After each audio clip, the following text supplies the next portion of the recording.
Hey, morning, guys. Morning, Good Julius. Morning, morning. Lawrence.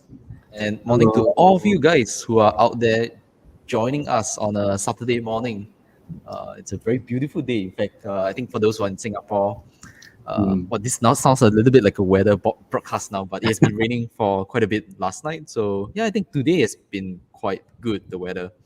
And talking about the weather, we're going to have a very good event for you guys today. This is a very, very exciting, in fact, event that we've anticipated, over the last few months. I think some of you who have stick with us for different events, you would have heard us, mention about this event. We are very excited to hear from Nandi later.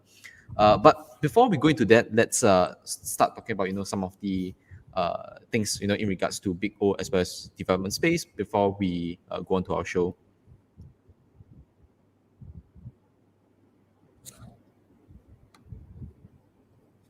Okay, to you, Okay. Lawrence. Yep. So, hi everyone. So, welcome to Google Developer Space Channel. Thank you all for joining to this morning. Right. So, for those who are new, right, so please make use of the live chat to ask your questions, and then let me briefly introduce what we do and who we are. So, Google Developer Space is a platform for developers and startups around the region to learn, connect, and engage and be inspired. So, I'm Lawrence from the Google Developer Relations team. And then, as part of the Google Relations team, right, we aim to empower and connect the community to our people, programs, network, and technology. So, be in person or online like today. So, yeah. So, hand over back to you, Nguyen. Right. So more on the social details on Big O. So as always, we encourage you guys to watch out for our social sharings. In terms of the events that we update on our website, as well as mainly our Facebook page. And if you're watching, this event from YouTube, so big shout out to all of you guys who are over there. Definitely, like as Lawrence mentioned, do put in your comments, your questions. We'll definitely, look at getting those questions answered during our event, with our speaker later on. And last but not least, please do like, share, subscribe.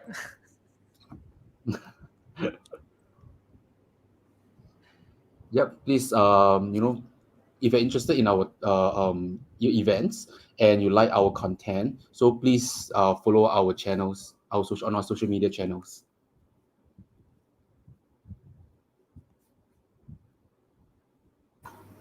All right. So it's been a while since we ran a Android event, and given that, as many of you might know, Android Dev Summit is happening on October 27 and 28, and we're like, we don't want to miss out. It's in Mountain View, but why don't we do it in Southeast Asia as well? So many of you probably know Xiao Tao. Xiao Tao is a developer advocate at Google. He works a lot with the partners in the region on various Google Play and Android initiatives, and he'll be sharing with us some new stuff in Google Play building. So hope you take part of that also, and please share with your friends. Also, we will have Wayne. Wayne, as many of you probably have known as well, you have Shout Out, and then Shout Out needs to have a boss, and he's that guy. So Wayne is taking care of the DevRel team in this region. He's still planning what topic to share, but I hope you come in and support as well and get to learn from a thing or two from our Googler friends. Also, we have Chet Haas, who's joining us later this month. He will be talking about the book, as many of you might have seen. It's the book that talks about the history of Android and how various project management decisions has to be made to get the 1.0 out of the first version of Android, and of course, moving forward, all the development that has to happen in between. So this will be a very special session also, and hope that you can take part as well. So that's for ADS. And also, we have another friend from Facebook. She's a partner engineer who is very much seasoned in mobile and TV engineering. She will be sharing with us perspectives on how is it like to be an IC for more than 10 years and continuing to enjoy that experience. As you all might have seen, right, many of the people that we have been inviting are actually people managers. So it would be good to see from a different perspective on how we can develop our careers from an IC perspective. So hope you come and join us. Well, that will be hopefully on December this year. she's still preparing the topic, and we hope to share more insights to you moving forward. But enough with that. Let's go with the main event. For today, we invited Nandini. Nandini is a production engineering manager at Facebook. She works on the reliability and scalability aspects of the integrity review system. She's very passionate about products and services in the security and infrastructure space, and she's a advocate of diversity and inclusion. Yes, we love that. And an active mentor in the Plato platform. As many of you might know, Plato is an engineering leadership platform where Nandini is a coach and a mentor. And she's one of the best mentors that we have seen, actually. So I'm very excited to have her here. Also, prior to Facebook, she has successfully transformed and scaled infrastructure engineering and quality teams as director of engineering at Proofpoint, a cybersec company. And separately, she holds a master's and BS degree in computer science. So, without further ado, hi Nandini. Hey, Julius. Hey, Ian, Lawrence, and Jesse. How are you all doing?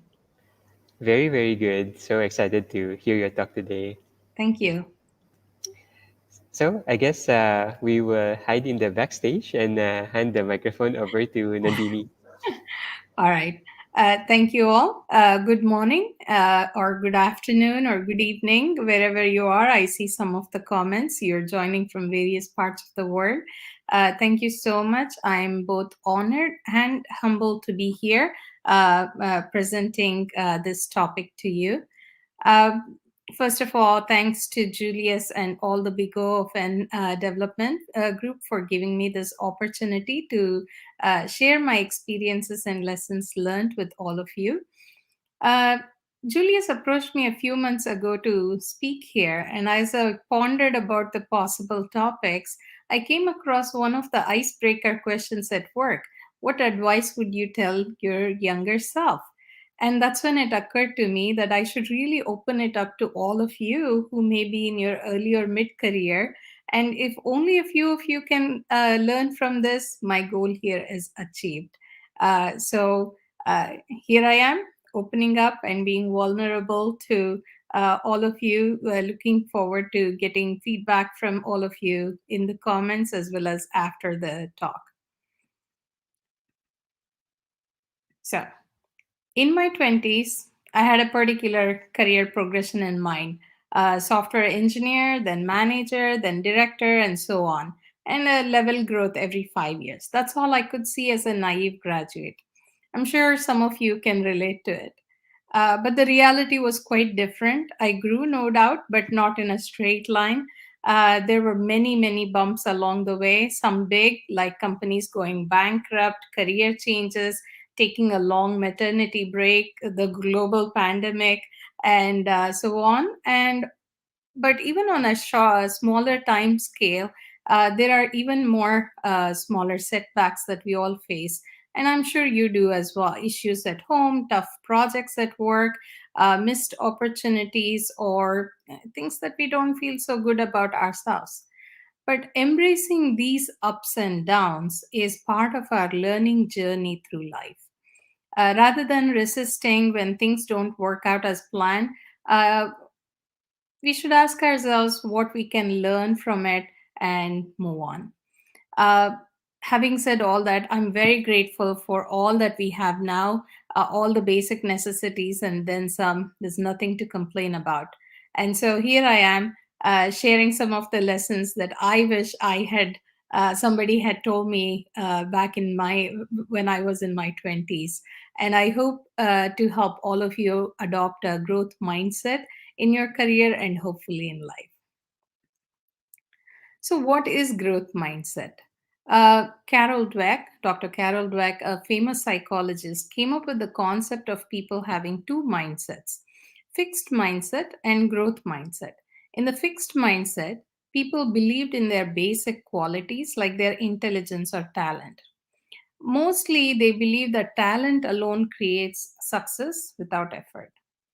On the other hand, with the growth mindset, we actually have to believe that we can grow through dedication and hard work. and brain and talent is just the starting point. And this is the view that creates a lot of learning, and it gives us the resilience that is essential for accomplishment. Now, how do you know you have growth mindset? Uh, you would know it if you are able to go through various challenges and learn from it, and view these failures as opportunities, and get better. There are some very famous examples like Michael Jordan. Apparently, he was rejected from the tryouts, but then he practiced consistently, and of course, he got into NBA and is one of the world's greatest players. There are similar stories about Einstein, artists like Walt Disney, and many, many corporate leaders. So it's common for all of us to have a combination of fixed and growth mindsets. I myself have a very fixed mindset when it comes to food habits and some of the physical sports. You cannot get me to run or jog or play basketball or anything. But on the other hand, when it comes to challenging projects, whether it is technical or arts related or voluntary based, I'm always willing to take on things and put in my efforts and develop these projects. So that's where I believe I do have the growth mindset. Now, there are professions where fixed mindset is okay, but in our industry, the tech industry, growth is absolutely important, because the technology itself moves quite fast, and if we don't adapt to it, if we don't learn along the way, we would be left behind there. There are some good questionnaires on the internet. If you want to take a quiz to see if you have a growth mindset or not, I would encourage you to Google that and take some. But overall, just know that we all are quite resilient, so we will all have that little bit of growth mindset. This is the whole point of evolution. All right.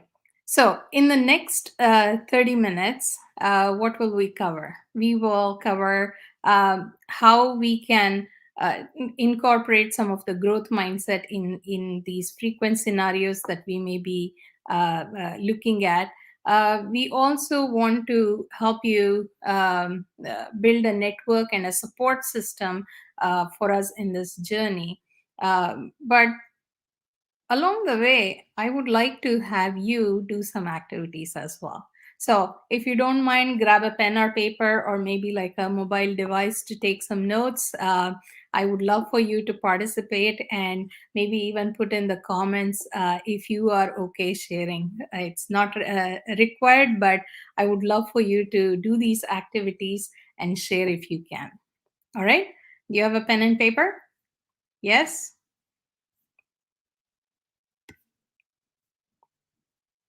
Okay, I hope you grabbed a pen and paper. So let's start from where we are, because as we look inward or introspect, and to see where we are in our life or career, there are two things that are very important: knowing who we are, and uh, the next one is to be authentic. For the knowing who we are, it's not just the physical aspects, but deeper. What are our values? What are our strengths, weaknesses? Now, this is a good exercise to do maybe once a year, for you to just take some time off and focus and see where you are in your life or career, and what do you want to do, things like that. It is okay for our strengths and weaknesses to change over time. We may want to improve on some of these strengths, and some of the weaknesses really don't matter. I cannot run, so unless a tiger is chasing me, it really doesn't matter. Of course, I've got to take care of my health, so fitness is important. uh, on the second aspect, to be authentic, we could be inspired by others, but we cannot keep copying others. There are some aspects that we can incorporate into our life, but we have to adapt it to our own self. And this is where we have to kind of realize what we are made of, what we are willing to work for, what we can tolerate, and what we cannot tolerate. So it's a combination of our values and actions and behaviors. And it's this personality that we carry, and it comes out in work and other places. And it's better to have this authentic personality instead of a facade. Lastly, I would like for you to think about what motivates you. Now, there are extrinsic motivators like money, promotions, good grades, or praise or recognition. And then there are some intrinsic motivations like what you need to feel good. Exercise, believe it or not, makes me feel good. It pumps up my adrenaline. It Sometimes some good achievements at work, it makes me believe in myself, and I want to invest more in these type of things. Sometimes I have a curiosity about various topics. I research it.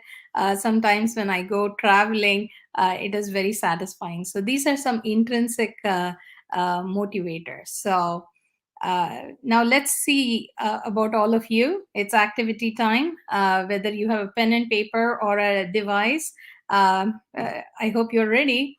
Write down two motivators, and we'll take 30 seconds for that. Try not to make it about money. Julius, Jesse, Yuan, I hope you're also doing this along with me. Money and more money. Let's try. That's why there's a second motivator. Let's see if we can have another motivator other than money.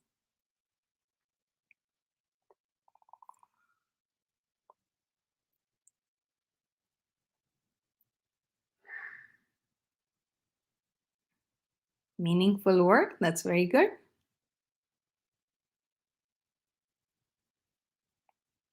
Nice. Getting to see the scale and impact of the work we are doing. Awesome. It's always good to see the results of what we are doing out there in the open, especially in these days. Awesome. So I hope all of you have made these notes. Now take these notes and put it in a prominent place in your work area or home, so that you know what you're working for. On tough days, it gets you going. It'll be really inspirational for you. And on happy days, it kind of reaffirms the faith in what you're doing. So you can always realign to those motivators. Awesome. Thank you very much for participation. Now, now that we know who we are, I would like to take you through my journey, but your journey could be similar or slightly different. Maybe it has different titles there or different colors depending on what you've been doing. But I hope you can see the similarity between our careers.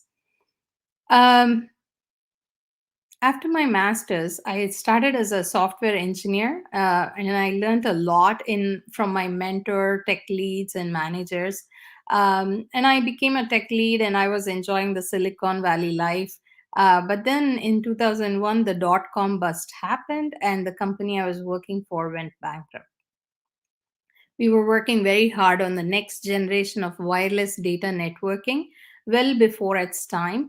And it was extremely devastating for all of us because a lot of what we had worked on never saw the light of the day. So that was a low point in my career. It bothered me for about 3 to 4 months that, hey, the company that we were working on went bankrupt. But over time, I got over it, and finally, I said, okay, now's a good time to take a maternity break. I had twins, and that was a lot of work.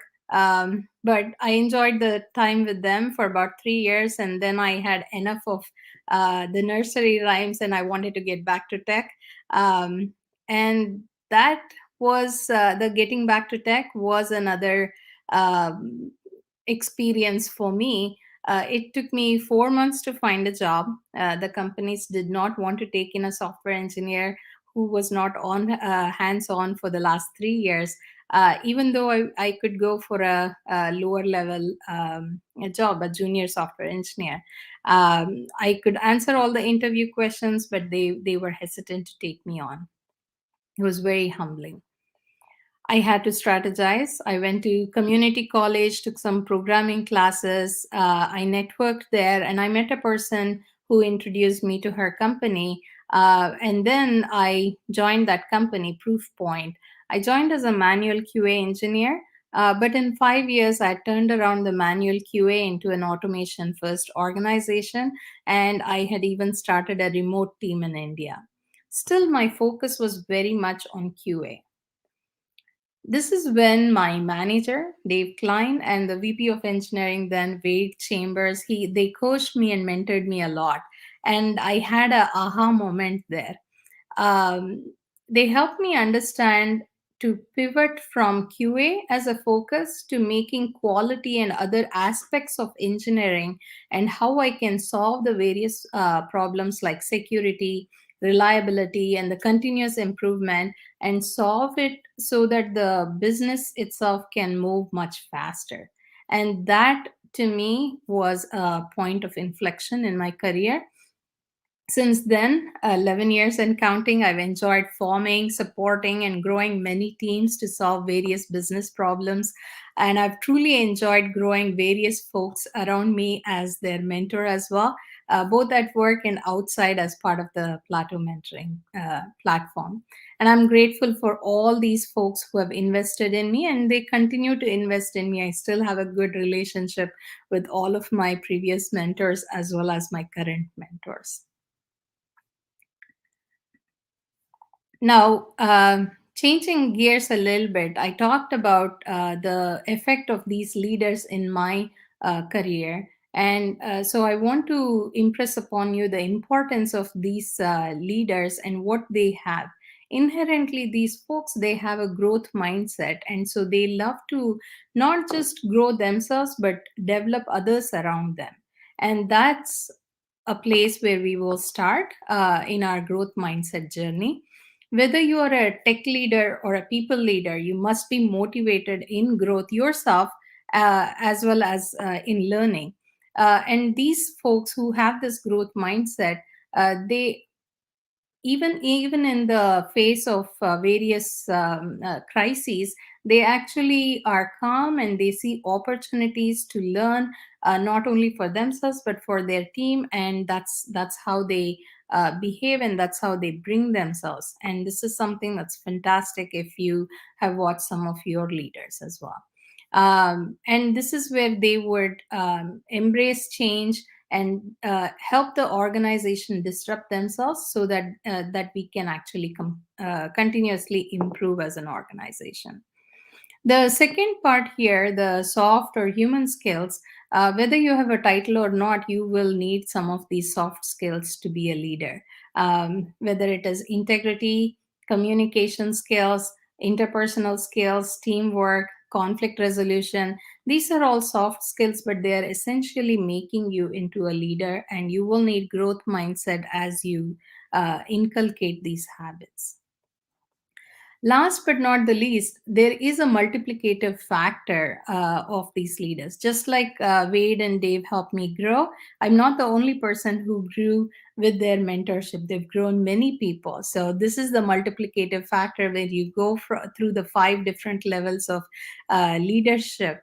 And sometimes people follow you because they must follow you because you're the tech lead or something, but sometimes they're wowed by the results, and sometimes they are following you because of the people development that you do, and lastly, they may follow you because what you represent. And this is the pinnacle of leadership, and you will find a lot of leaders around you there in your life.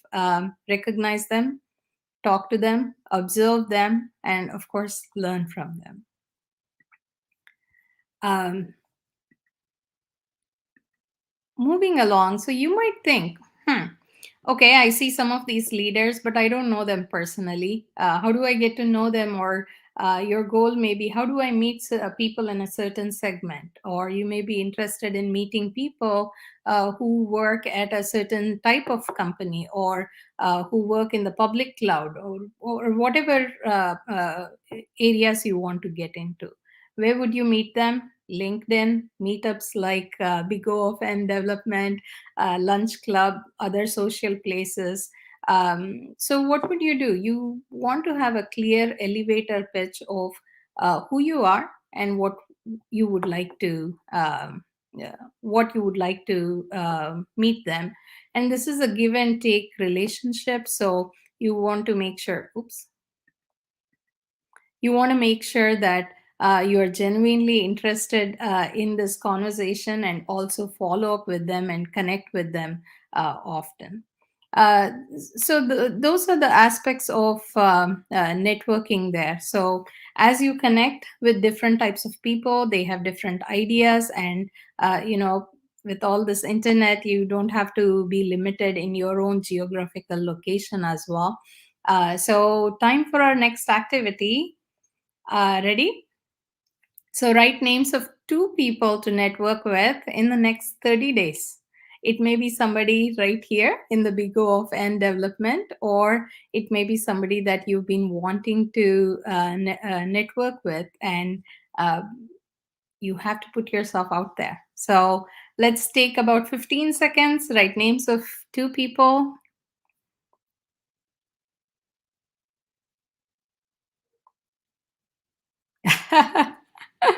Wade Chambers is on LinkedIn, so you can actually follow him.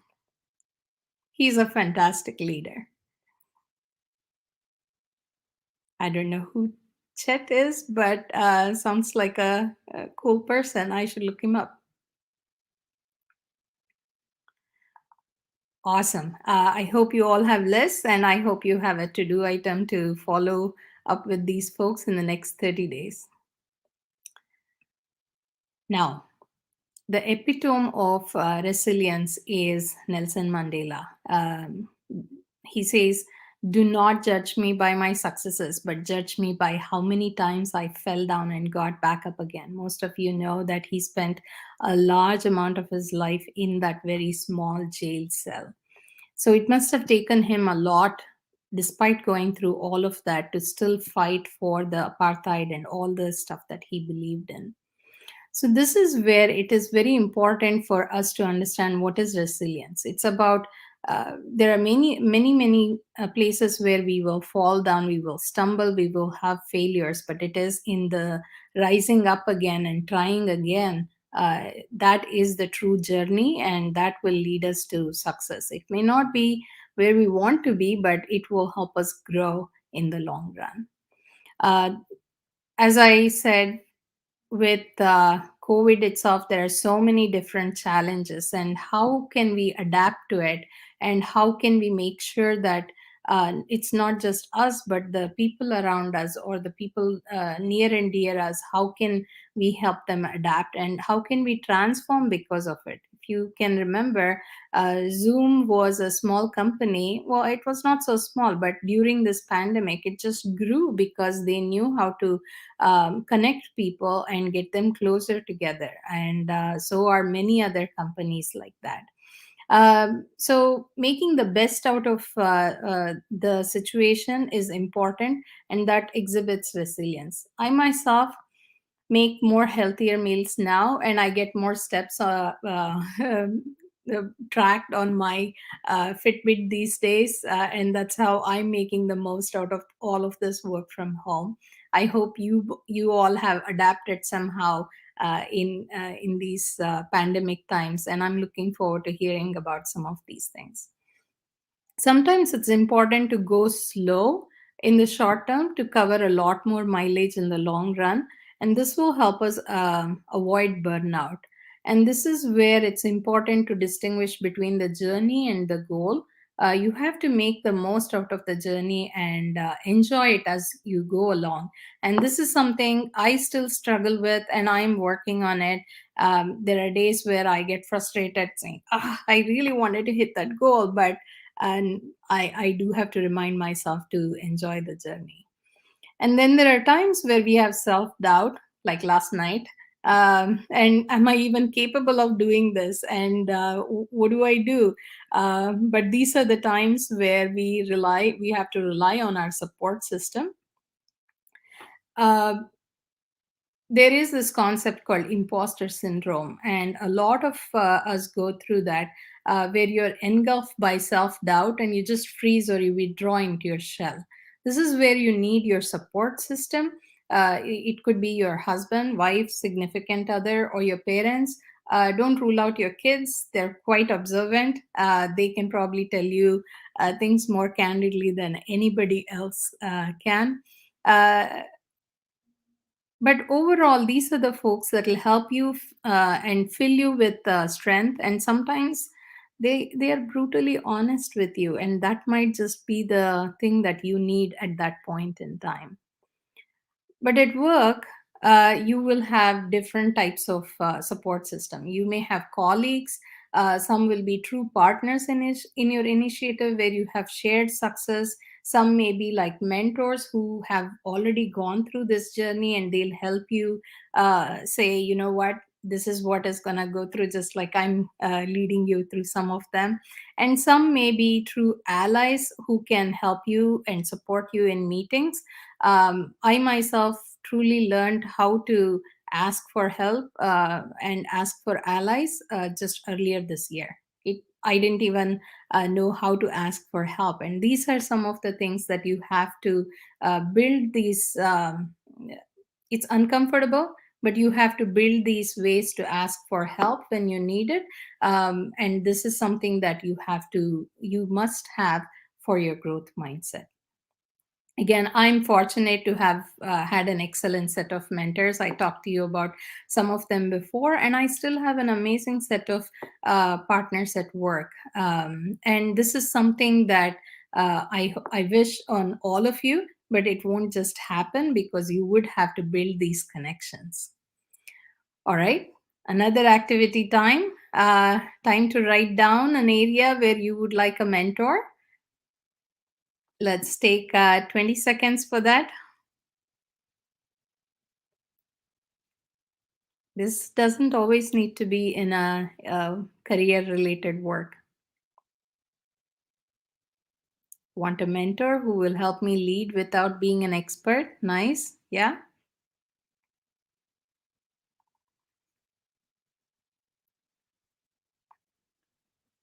DSA, not sure what that stands for.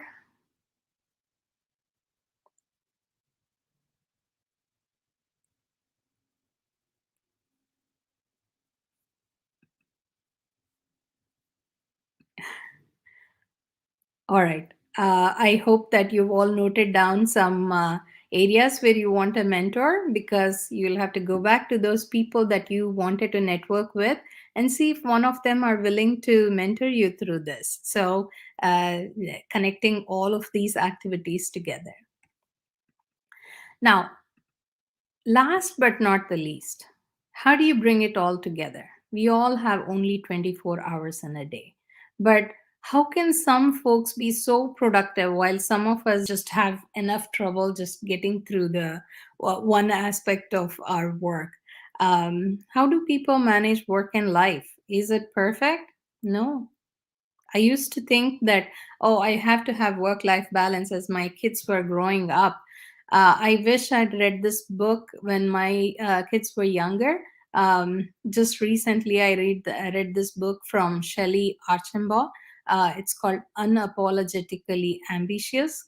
I have these sets of books at the in the last slide, so you don't have to make note of it yet.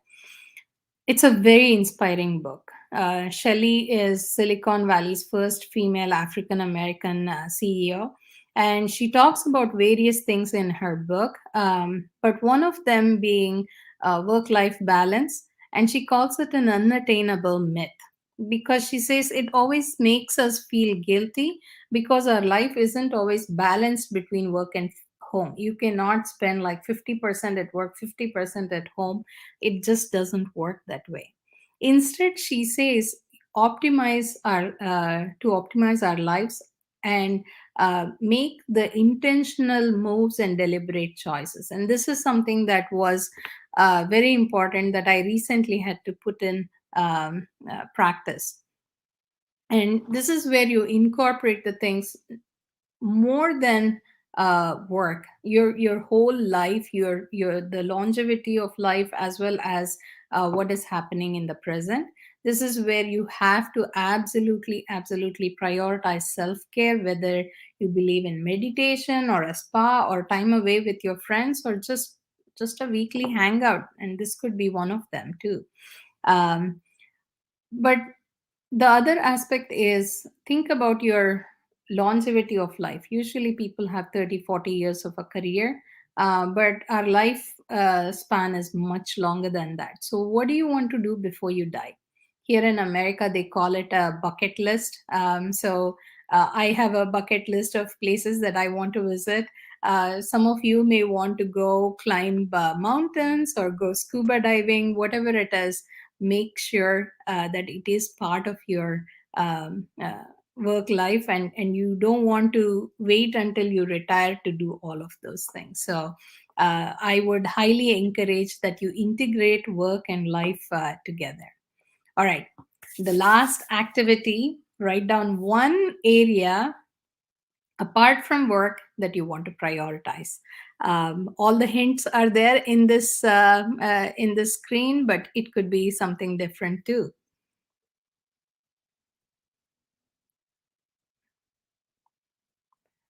All right, exercise, that's good. Run a successful tech startup, that is a good one, life goal, but try to have something other than just work.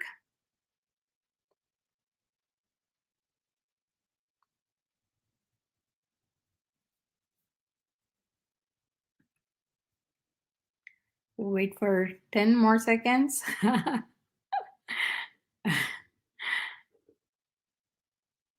All right, getting married. Exercise, Zumba 3 to 4 days. You know what? It's awesome. I'm hats off to you, Cindy. I do hope that you can incorporate that, and this is exactly time management and ruthless prioritization. Family is a good thing. Yeah, spending time with family always pays off. Sometimes not in the short term, but in the long term, yes. That is from my experience from being a mom. All right. I hope that over this presentation that I've helped you understand some of the ways to incorporate growth mindset, whether it is in leadership or to reach out to somebody as a network or as a support system. More importantly, building resilience into your own grit. But last but not the least, hopefully you will get stronger with the work-life integration. Hope you got some tools to navigate these challenges as well. And those to dos from the activities, I wish there was a way for all of us to follow up. If you did reach out to your network in the next 30 days, uh,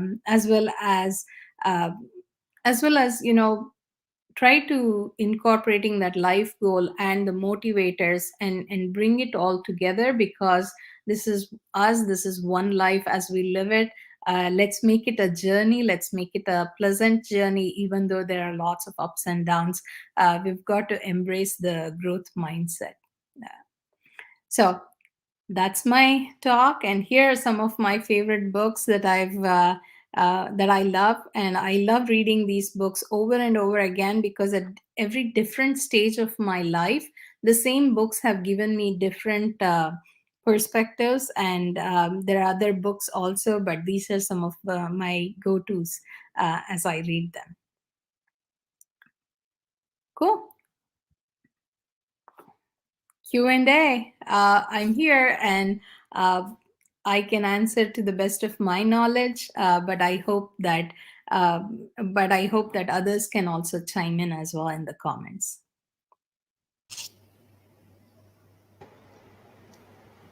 Thank you so much, Nandini. So I'm just going to remove your slides for now. Yeah, it was a really interesting presentation. Really loved how you shared your journey.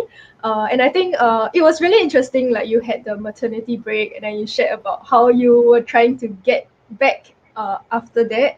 So I guess to start off the first question, so maybe we have a pre-submitted question that is, how do I know I'm ready to go to the next level? So I think earlier in your chart, the flow chart, you were actually a QA engineer, and then you mentioned that you set up a remote team in India. Yeah, so from a QA engineer to like a team leader, how do you know when to make that transition? Um, so this may be different in different cultures, but at least here, it is not like I'm saying, okay, I want to go to the next level. As I was an individual contributor, it was the most logical thing to do as we were growing from a manual QA to an automated QA and training all the people here. And we were still not able to keep up with all the stuff that we needed to automate, which is when we were exploring what are some of the other ways to get more folks who are more dedicated to automation. This is when my VP and my manager said, hey, there we could open up remote teams, and would you like to lead them? And I said, sure, I can. And I did not know what I was signing up for, because it took 6 to 8 months of late night training and developing the training material and everything. But it was very rewarding, and those were some of my successful engineers, and they actually grew and they helped us catch up with all the tech debt that we had. I'm still in touch with that team, and it's an amazing thing that what you can have. And it actually improved our various other parts of engineering as well, because we documented better. We were able to look at code review and other things better, so that they would not get stuck in the middle of the night. um, Various aspects there that helped us grow. But overall, how do you know when you're ready to go to the next level? Usually, promotions are lagging, so you're actually already performing at that level before you get promoted. But if you would like to get promoted, I would seek clarification on what is the next level, what does it take, what does it entail, and understand the feedback between where you are now and where you should be. What are the gaps and how to bridge the gap. Now, not every gap can be bridged just like that. You will have to grow, you will have to work on that. This is where you can take the help of mentors. Sometimes it is not a gap that you may be able to bridge. So you may have to look at different paths to grow. There are usually tech leadership as well as people leadership paths these days. So it is okay to grow and then switch back and forth if you would like. That's really great advice.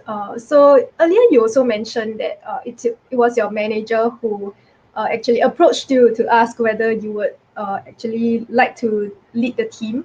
So yeah, for in such cases, I'm just wondering, at that time, were you already planning to want to lead a team, or did it was it unexpected? So there are two aspects. That particular technical leader leading the team in India was something that my manager approached me. Uh, was I planning to lead a team like that? No, I had no clue that I would be doing that. But it was obvious, as we had said, hey, just 8 of us cannot catch up with all the X years amount of tech debt. So we were looking at different solutions. So that's one aspect. But over time, as my manager said that, hey, we are going to look for a manager to lead this team, I said, okay. And then I came back home. I was thinking about it, and I'm like, huh, wouldn't it make sense if I asked if I could be the manager? Maybe there are some parts that I need to grow in. And so I went back the next day and talked to my manager and said, I know you said you were looking for a manager. Uh, is it okay? Can I put my name in the hat so that you could consider me and help me grow wherever I need. And it worked out that way. So it is important for you to have enough confidence. And sometimes it may not work out, it's okay, but still talk about it. At least you will know what are the gaps there. Wow, thanks for sharing. Cool. I Absolutely. think yeah, I think Cindy has hi Cindy, by the way, good to see you again. Cindy has a question that I think reflects many of our questions as well, which is that like we want to grow and we want to keep track and make sure that we are growing. So how do you kind of do it for yourself? Yeah, so growth happens on a daily basis, but we don't even know. So these are the organic growth aspects. But usually what I do is I have I noted it in one of my medium articles called Roadmap Your Career. But I do have a growth for myself, not on a yearly basis, but maybe once in 2 years, with respect to career. And that is something that I actually work intentionally towards.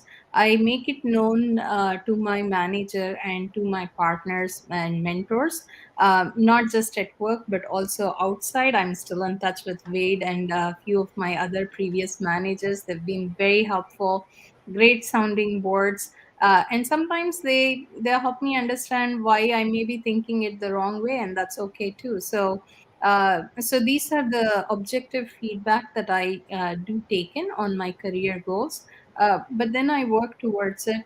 Sometimes it is based on the projects that I take. It might be on the courses that I do on my own time, or the reading that I do, the research aspects. So there are multiple aspects. Depending on what your growth goal is, you will have to work on different aspects. Some may be technical, some may be people, leadership, and some may be just growing that resilience. And it is hard. It takes a while uh, yeah, to have that grit to face some of these failures.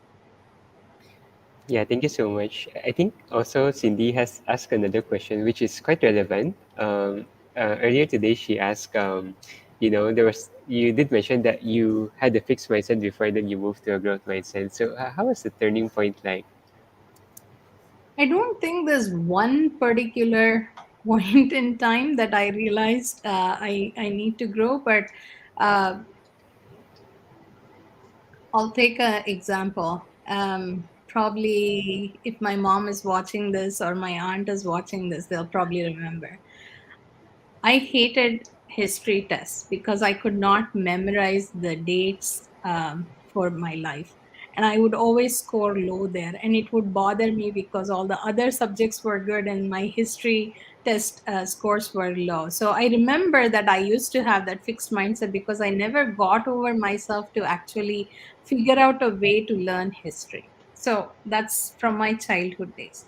But over the course of my master's and the first few jobs, there were areas where I wanted all of my code to be perfect, and the QA engineers could not find bugs and everything. So I used to take pride in them, uh, until a day that they used to find bugs, and I'm like, hey, what happened here? Suddenly I'm not so good, and these are the things that I was taking it personally. But over time I realized that no, nobody's perfect. It is okay for me to have all these flaws. Those were some of the aspects. But it was that aha moment that I talked when Wade and Dave and others helped me understand, saying, it is not just about what you're doing. If you're doing very well, that's awesome, but how are you adding value to the whole business? That was a big inflection point in my life. So I've told both of them that I'm very grateful for them for this, for helping me, molding me in that thought process. Yeah, thank you so much. I get hurt quite a lot also when the QA team returns bugs to me. Thanks. We have another question, pre-submitted question. And this is actually very much related to what the last question is about. How do you deal with performance anxiety? So you mentioned, like, as you went in that phase of that transition, how do you deal with that fact that like with performance anxiety in general? Yeah, it is hard, especially if you especially if it is if you're not used to that, it is hard. But there are two aspects of performance anxiety. One is self-inflicted. These are the people who have perfectionism baked into them. I This is something that I'm working on. I'm still not over it, but this is something that I'm still in that journey. These are self inflicted performance anxiety, and the others are feedback based. So, for some folks, it is very hard for them to take feedback and incorporate it. So, it depends on which type of performance anxiety you have. But overall, know your value. This is where the internal compass of what I'm good at, what value do I bring to the table, whether it is at home, whether it is at work, whether it is in your friend's life. So you should know your value that you bring. Seek feedback from your support system, and always assume good intent. This is something I learned at Facebook, to not be cynical, but assume the good intent when somebody is giving you feedback, and then incorporate it into your life in an authentic manner. Because just because they said, hey, you need to do 1 2 3, doesn't mean I can do 1 2 3 in that same vein that they suggested. I have to ingest it, I have to grow it, I have to make it authentic and be myself. So that's the way that I deal with performance anxiety. There is a part where you have to avoid burnout. So you cannot get anxiety to a point that you're burning out or having health issues. This is where it's very important for you to have your support system, and doing that self care. It's very critical, because it's easy for us to say, oh, I did not get good grades, or I didn't get a promo. But if that is impacting us much more than what it should, uh, then I would say seek help from your support system or other aspects. Awesome. I'd like to follow that up with a question of my own. Actually, I wrote this in just now. And this is something that I think in my own journey as a engineer and also talking to other people, productivity guilt is always a thing. I mean, not just in the workplace, like outside of work, we want to read up on, the new tools. As an engineer, we know that tech changes very, very quickly. So there is that guilt as well, sometimes you're not as fast enough. Uh, Other people know more stuff and all that. And how do you balance with that mindset of productive and non-productive activities? Yeah, this is another great question. Again, very subjective, because why would I say that some part of my life is not productive? Now, it's very easy for me to tease my daughter that she's on Instagram all the time, but the whole point is she may be actually using that time to kind of chill from all the stress from her school or other aspects of her life. So it is easy for another person to judge, and this is where we have to be kind to ourselves, and really have some goals, ruthless prioritization of what we want to achieve and what we don't want to achieve, or what we the must haves and the nice to haves, and be kind to ourselves. We don't want to, at the end of our lives, we don't want to be like, okay, I worked my behind off, but I never did anything else. No, that's not what we want to do. So do incorporate the non-productive aspects, according to you non-productive, but these are the ones that actually help you grow further or go longer to avoid a burnout. I myself, I love going to the beach when I have too many things on my mind. I love going to the beach, just sitting and watching the water waves. That's it. And for somebody else it may be a non-productive time, but that's the time that I'm vacating my mind so that I can have a fresh perspective. So I consider that a very meditative, a very productive time. In fact, it is the most productive right after that, compared to if I kept working on my computer forever. So incorporate some of these non-productive things. Awesome, thanks. Switching gears a little, Nandini, I think you also mentioned that you are a DEI advocate. So, especially in Southeast Asia, we don't see a lot of women engineering managers. So yeah, wondering from your point of view, how do we as people in the tech industry and even organizations, how should we advocate for DEI? Thank you very much for asking. This is a very this is a subject that's close to my heart. There are multiple aspects here. There are multiple layers. One is a cultural aspect. That's not something that we can change overnight. But this is where we have to work with companies, we have to work with our partners. Even if the company has a program, if the people that we are working with, if they are not giving us our space to talk, and it is not a special thing, but if people don't talk over us, or if people include us in the conversation when there is a set of 10 folks talking, it is very important. So there are multiple layers to it, not just the cultural aspect, the company aspect, the people around us. And this is where it's important for us to establish some credibility and work with the people that we are closely working with, partners, colleagues, people who may report to you, or people who you report to. So it's very important to talk to them, express your intention, your ambition, your growth goals. And this is when you want to have these mentors, allies, and sponsors also. A sponsor is somebody who can actually put in your name into the ring when you're not there. They are the people that believe in you, that have faith in you, that you can actually do a project like that, to lead a project. So I shared how I was grown by some of these excellent managers. But the other aspect is how we all can help our own peers bring up better. This may not lead into a management position. I'll take a very small example. Uh, we used to have monthly sprint demos, and I used to observe that most of the people at this long conference table were mostly men, and it really did not bother me up until the time that I asked this one person. I won't take her name here. And I said, "Hey, you had an excellent point. Why didn't you talk about that?" She said, "No, it's okay." So I did not take that kindly.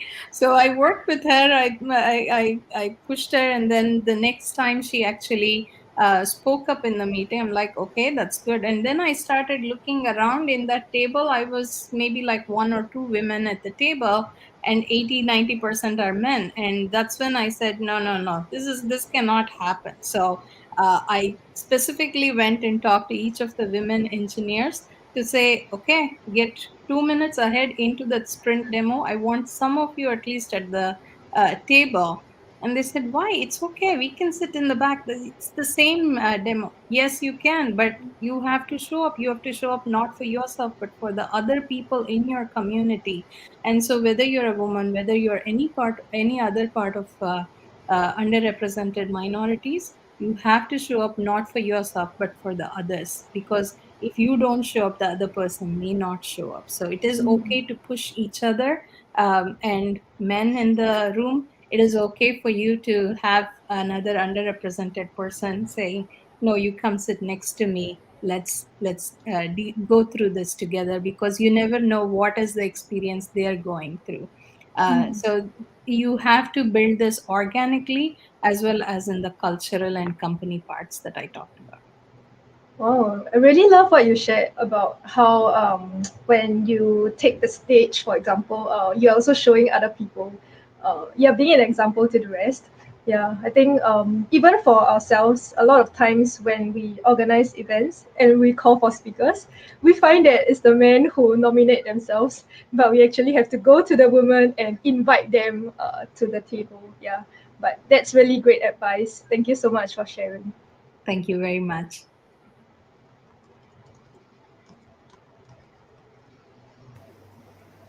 Okay, I guess we have to fill the silence by asking another question. um, Actually, there's a lot of very good pre-submitted ones. Let's pick this guy right here. So I think with regards to DEI also, right? We once in a while will run into workers that could be a little bit toxic, right?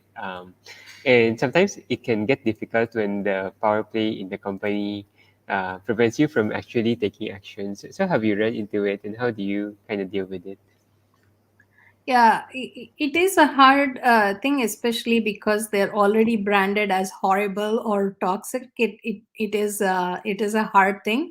I think at this point in time, there are again, it is a multi layered part because uh, one, absolutely make sure that you have a support person to just talk through this one, because you want to make sure that you are very objective, so that you are not the person who is jaded. Absolutely, I would say talk with another person, a colleague or a trusted co-worker, or somebody there. uh, Understand that in a diverse culture, a workplace culture, we all have cultural differences. We all would have come from different parts of the world, and what would be offensive for one may not be so offensive for the other one. So there are some parts where I would say assume good intent. This is something that I learned at Facebook, and it really has changed my perspective. But apart from that, it is important for us to take ourselves and our emotions out of the picture for a short amount of time, and understand what is it that they're doing and why are they doing. So show some empathy towards that. And the next part, I would find some common things with them. What are the common aspects? What can we be on the same page, and where do we differ? Is it a technical difference, or is it a tone difference, or is it the body language that we are taking offense at? um, and so these are the parts that you would have to kind of work out. um, and lastly, you may want to actually provide feedback to them, saying, I know when you say this one, I want you to know how I perceive it or how I feel. And so that may actually clear up. So I know I'm going into the solution mode, but once you actually understand what may be happening, you will have to kind of provide feedback, see if that person takes it. But if nothing else works, yeah, there are always other skip level one-on-ones, working with your manager, HR partners, if things are outright abusive or against the company values. So go back to your value system, work through it. Um, but it is important to establish that trust with that coworker or boss or the direct report in this question, and understand what is happening. With respect to the direct report, talk to your manager and see what is the signal that they need to see. Maybe they are seeing something that you're not, or vice versa. And this is where, again, use the framework of what is something that is common, that you both are on the same page, and what are some things that you are on different pages. So go by fact, go by principle based, and try to work this out. If there aren't a way, there's always escalation paths there. Yeah, that makes sense. Thank you so much. And I think I want to follow up also, a pre-submitted. I think it's an event question. So earlier you did mention about empathy, and also it's something that probably speaking for many of the QA engineers who are with us, they're usually the last one that companies pay attention to. So do you have any thoughts about how to give them a voice? Yeah, it is it is hard. It is hard because there are companies that value software development differently compared to quality, and this is where we actually have to look at it from right from the VP of engineering, and understand what is the value that QA is bringing to the table, and how is it perceived, and how can we be on the same par, or even in parallel tracks compared to the developers. And this is something that, again, we work very hard to make sure that it is the same engineering levels that we can get to.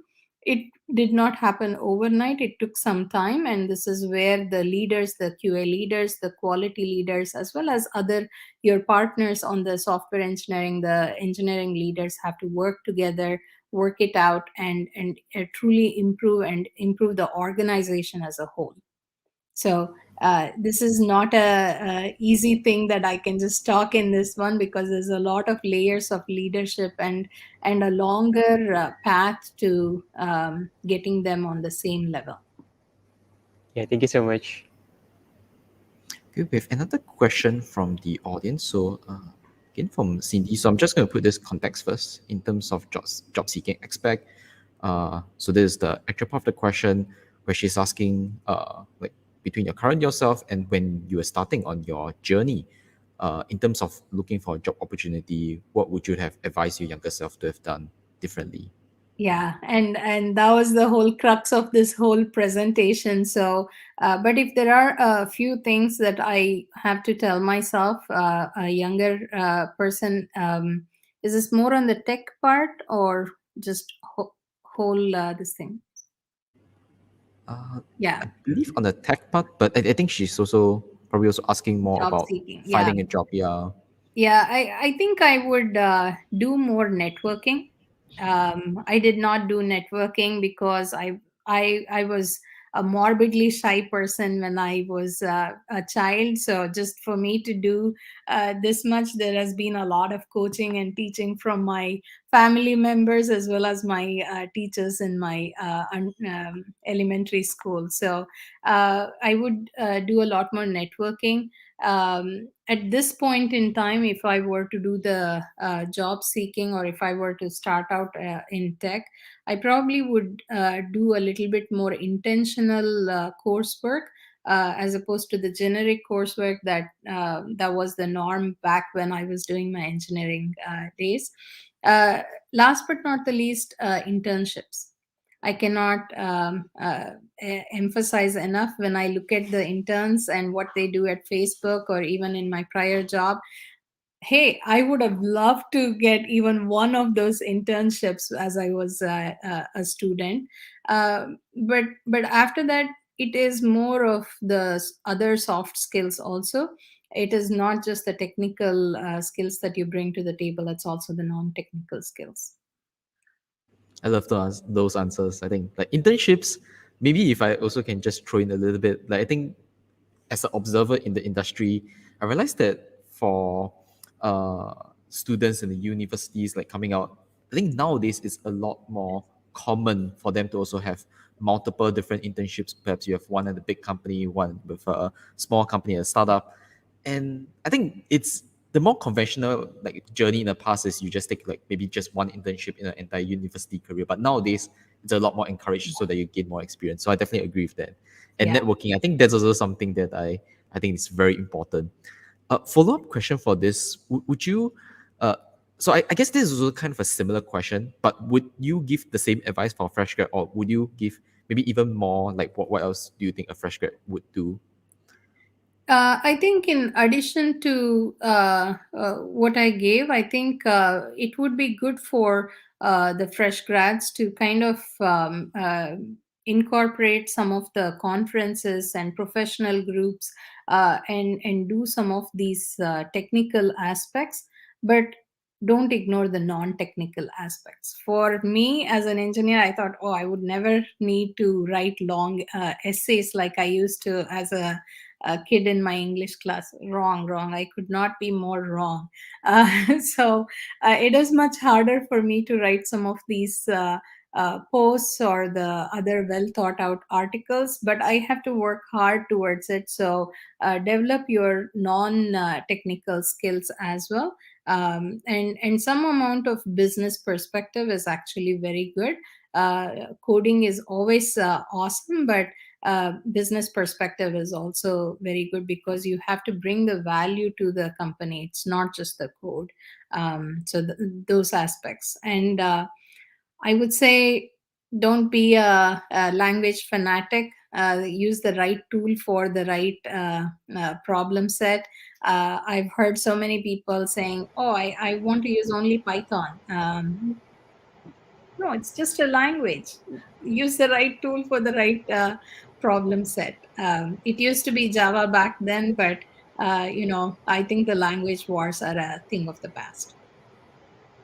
Definitely agree with the last part. I think the I guess Julius might also be laughing a bit because I used to also say this a lot with the teams that I lead. Like the principles are important. As you gain more experience, the experience and principles you gain will transcend those languages, regardless of what language you use. It's not in the grand scheme of things, the experience and principles will work out. Thanks for the answer. Absolutely. Yeah, so the next question I have is maybe back to the topic of this session. So, how should someone plan for their career with a growth mindset? So, I think earlier you were talking about you have a career roadmap. So, wondering like what is the time span that you usually, yeah, so are you looking at like a 3-year plan, 5-year plan, and how often do you evaluate these plans? Will it be yearly or twice a year? Yeah, because I think there are so many unpredictable things that's happening, especially with this pandemic. I think many people's plans are disrupted. So, yeah, how would you advise for someone to chart their career growth? Yeah.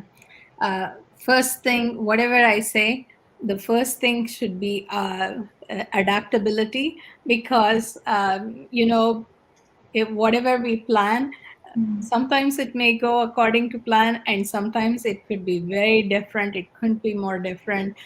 Just look at the global pandemic and how it has actually changed our lives, changed our technology and the careers and the plans that people have had. So always be adaptable.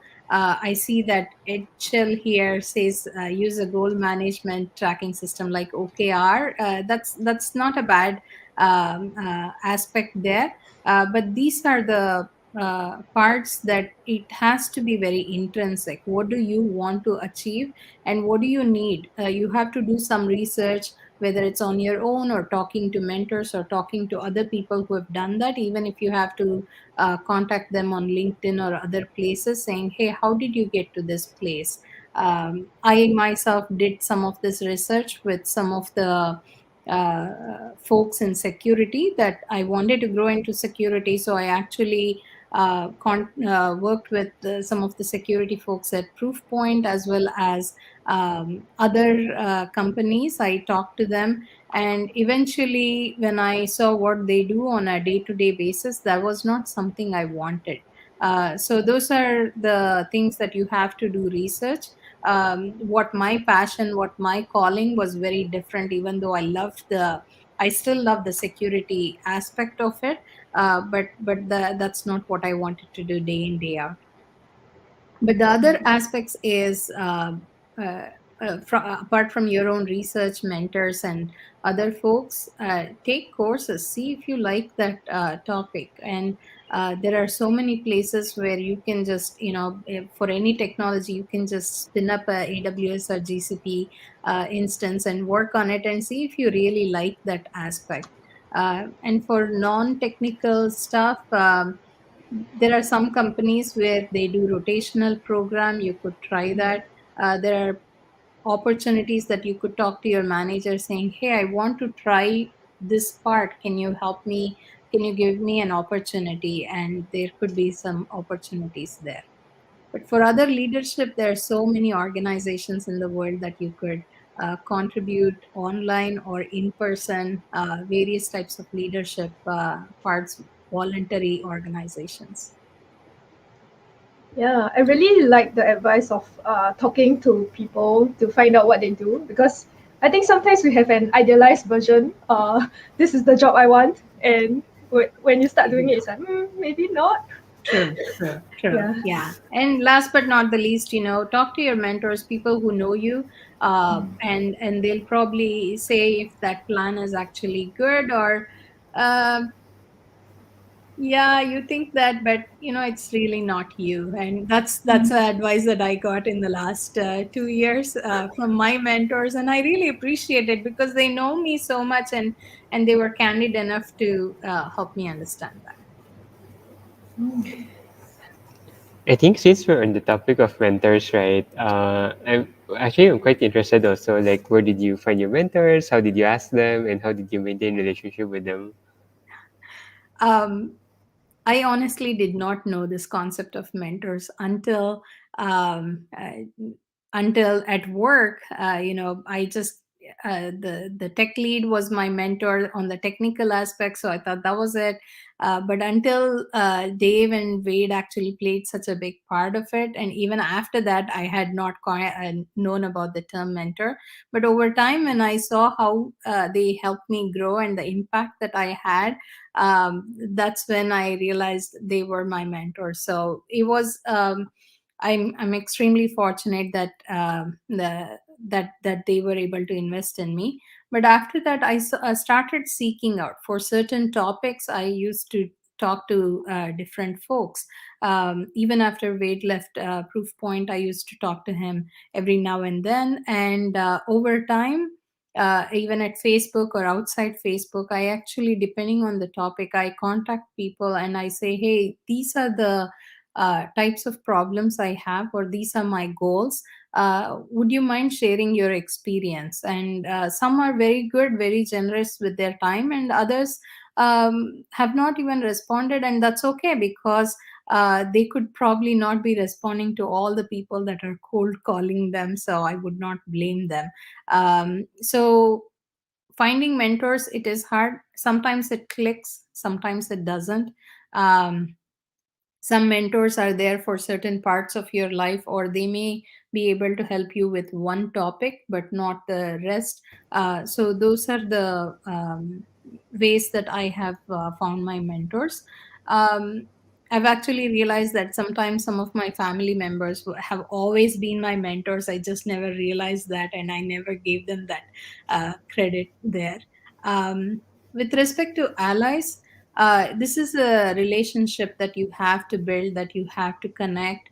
There is a lot more literature out there on how to build an allyship, how to help them help you, because without you asking for help, they would not know that you need the help. So these are the parts where we have to be humble. We have to be able to say, hey, person, I need help in one, two, three. As we are taking this proposal to this large meeting, and kind of like pre-sell them, talk to them, have them review. Maybe they will give you a lot of pushback, but that is okay, because this is something that you would have to prepare for in the larger meeting. And those are some of the allyships that I've really enjoyed, that they actually gave me feedback even before the larger meeting, so that the document was much more prepared.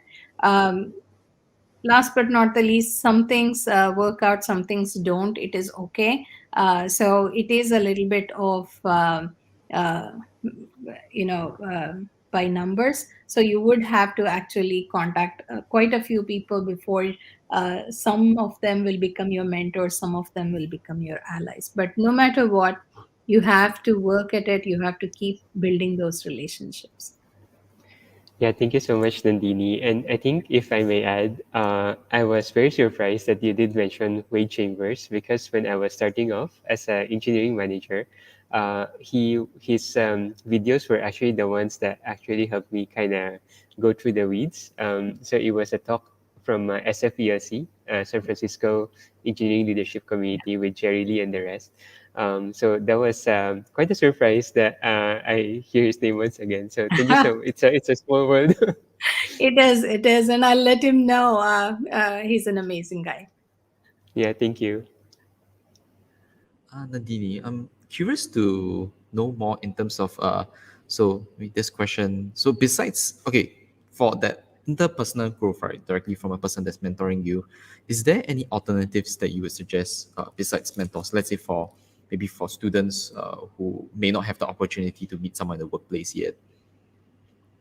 Um, I think there are some professional organizations. For example, there is a Society of Women Engineers where you get to meet a lot of professional folks.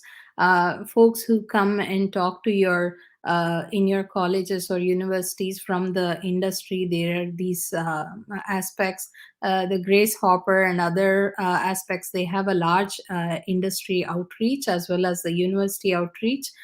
So I would say, rather than getting fixated on the word mentors, find a way to network with these folks. It may not be one on one, that's okay. But if it is 10 students to one industry person, that is still a worthwhile investment for you to do. So there are a lot of engineering clubs out there that would help. Again, if you are part of a university, talk to your professor. There are a lot of research grants that people may have gotten, or the industry grants they people may have gotten. These are the things that will help you get into it. But with these days of LinkedIn and other places, the professionals are way more available and out there compared to earlier days when we did not have these tools. I agree with that. That is actually very true. Like, I think maybe again, speaking from my own perspective, I have had students messaging me directly, and I do respond to them. I think, and it's the same for some of my peers as well. Like previously, we didn't really had that opportunity for direct networking between working professionals to students. So I do agree with that. Yeah, if you see speakers out there, that people that you tech speakers that you agree with, like for example, even for today's presentation, uh, I think most of us are usually Yeah, easily like to be reached out via LinkedIn. I think I agree with that. absolutely. We've all been there once, at Yes. least once. So we're running out of time, but I think we can take one last question. So I think this one is a very interesting question. I think this is calling back towards what you mentioned, part of your advice earlier on getting, as a technical person, we should also get in touch with non-technical knowledge, learning more about product, the business perspective. So is there any books you would suggest towards learning this?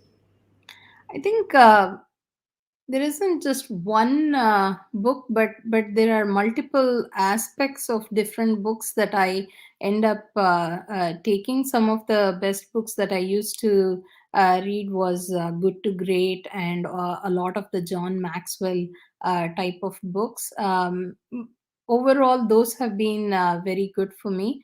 There are other aspects where I see read some of the HBR, the Harvard Business Review, and other articles that I end up going. And I think I have not invested myself as much on the business models per se, but more on the leadership aspects. But if I find one, I will definitely message you so you can convey it to Cindy.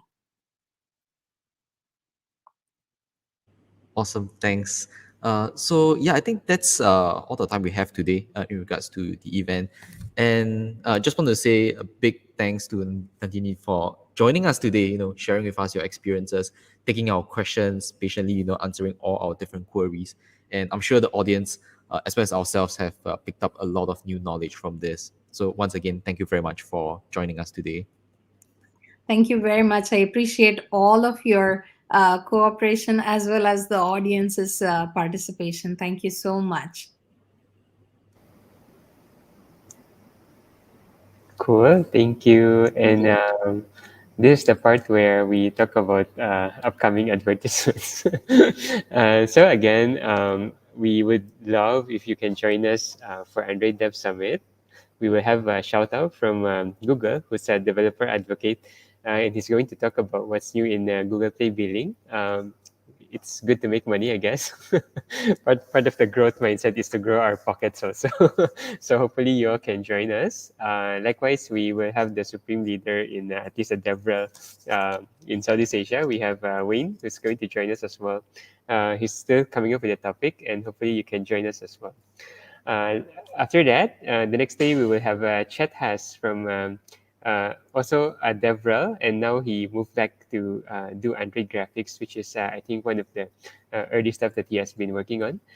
He'll be talking about the history of Android, how it became successful, and so forth.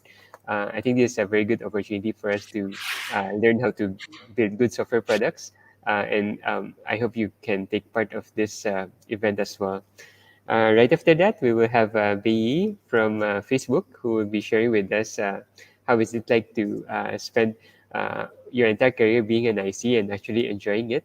I think it's very beneficial for people who have been thinking about staying as an IC, which we actually have quite an abundant amount of people who wants to do that.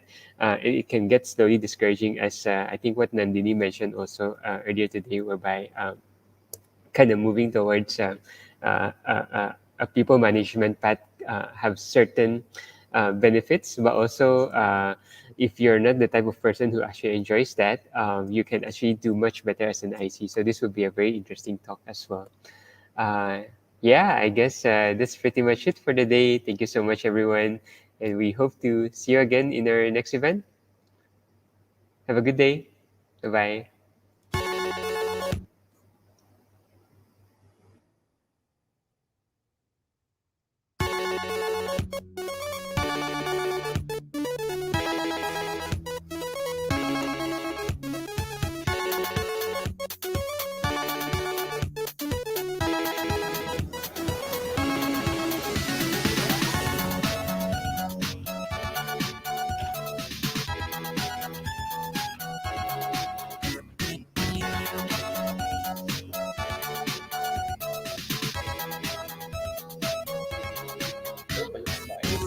Yeah, that was good. Oh yeah, the music.